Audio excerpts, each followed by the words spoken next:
Meta qui nous en dit un peu plus sur l'intégration des NFT à Instagram, les places d'échange américaines sous surveillance de la SEC, Coinbase sous le coup de 3 actions en justice, ou encore Binance qui place ses pions en Centrafrique et qui s'associe à Mastercard. Bienvenue dans ce Daily Crypto où je vais vous résumer ces dernières actualités du monde crypto. Et comme d'habitude, si vous appréciez ce format, pensez au like pour le référencement de la vidéo et à l'abonnement ainsi que l'activation de la cloche pour être au courant des dernières actualités du monde crypto et blockchain. Et si vous voulez participer au développement de la chaîne, vous pouvez me soutenir sur Tipeee, sur Paypal et également sur mes différentes adresses crypto que vous trouverez dans la description. Et finalement, je vous invite à venir me suivre sur mon Twitter et vous pouvez retrouver mon contenu en podcast sur Spotify et Audius et en version ultra condensée sur mon TikTok et mon Instagram que vous retrouverez dans la description. Mais avant de parler des actualités du jour, commençons avec l'état du marché en ce vendredi, avec un marché crypto qui est entièrement dans le vert sur les dernières 24 heures, malgré le fait que les USA ont dévoilé les chiffres de l'emploi qui montrent que le nombre d'embauches entre juin et juillet a augmenté, ce qui est donc un signe que la Fed pourrait potentiellement devenir plus agressive sur la hausse des taux d'intérêt pour combattre l'inflation. Et les cryptos qui ont surperformé aujourd'hui sont le Theta avec un plus 14%, le NIR avec un plus 16% et le MV Token qui nous fait carrément un plus 32%. Et donc la crypto du jour sera le MV Token et je vous donne rendez-vous en fin de vidéo pour ceux qui ne connaissent pas encore ce projet. Mais passons sans plus attendre aux actualités de ce vendredi 5 août 2022. On débute les actualités du vendredi avec une mise à jour sur l'intégration des NFT sur Instagram. Hier, je vous disais que le réseau social allait supporter les wallets de la blockchain Flow pour permettre à leurs utilisateurs de montrer leurs NFT. Mais on a également Meta qui nous en dit un peu plus sur son intégration des NFT sur Instagram.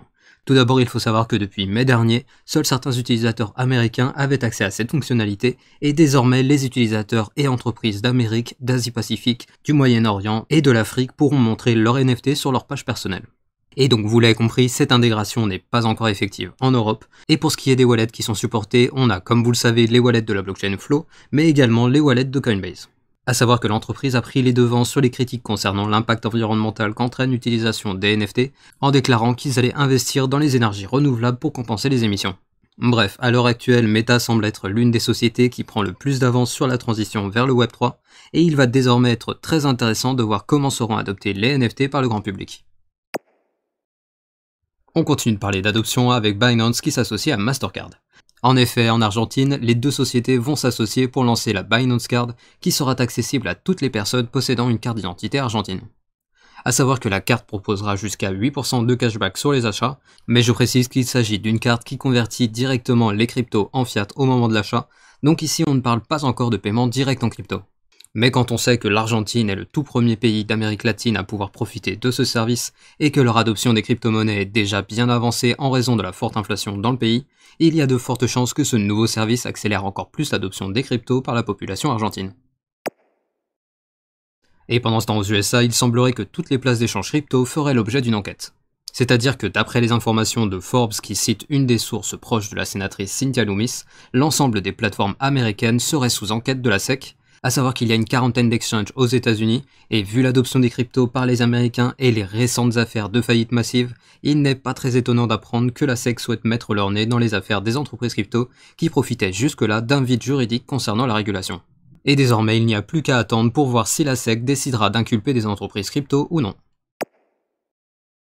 Et d'ailleurs, en parlant d'entreprises crypto en difficulté, on a Voyager Digital qui a reçu l'accord de la justice américaine pour débloquer 270 millions de dollars pour rembourser ses clients. Mais cela ne suffira pas à rembourser l'entièreté des fonds de leurs clients, car la société qui s'est mise en faillite sous le chapitre 11 possédait avant leur chute 1,3 milliard de dollars d'actifs sous gestion.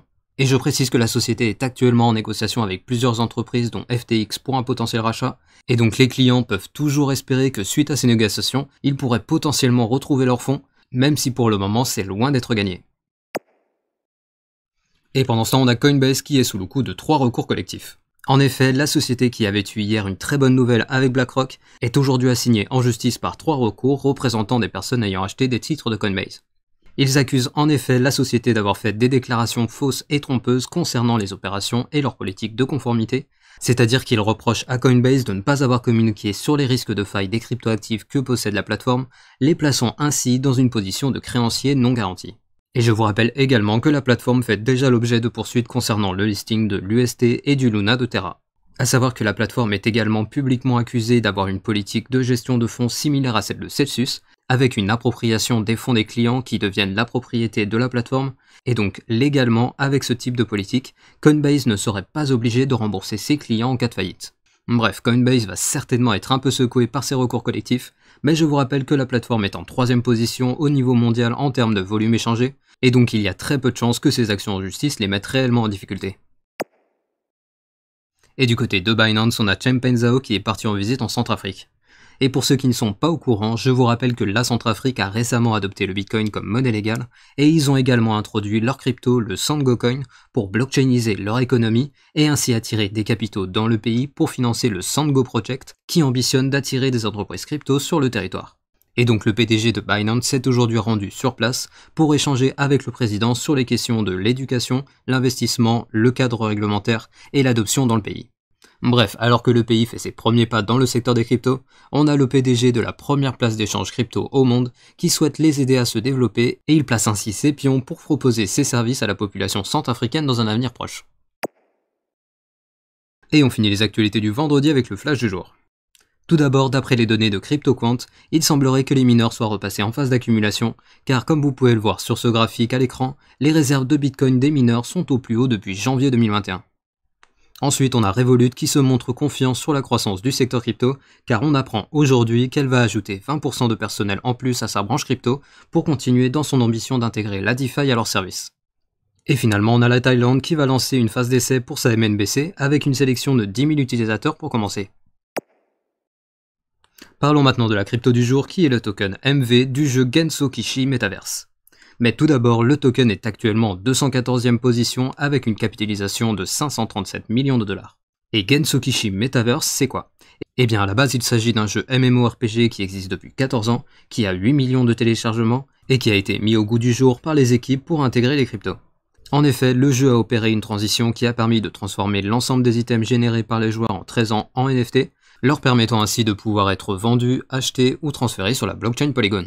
Mais ce n'est pas tout car le projet a intégré 2 jetons au jeu qui sont le MV ainsi que le RAND.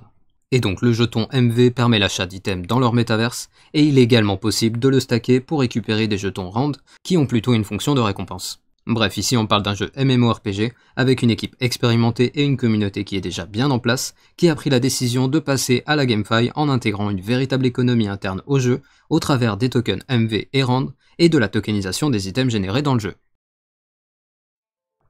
Ainsi se termine le Daily Crypto du vendredi. Je vous invite à venir me suivre sur mon Twitter que vous trouverez en description et je vous rappelle également que vous pouvez retrouver mon contenu en version podcast et en ultra condensé sur les différentes plateformes que vous trouverez en description. Et comme d'habitude, pensez au like pour le référencement de la vidéo et à l'abonnement ainsi que l'activation de la cloche pour être notifié dès que je sors une nouvelle vidéo. Et je vous dis à demain pour un nouveau Daily Crypto.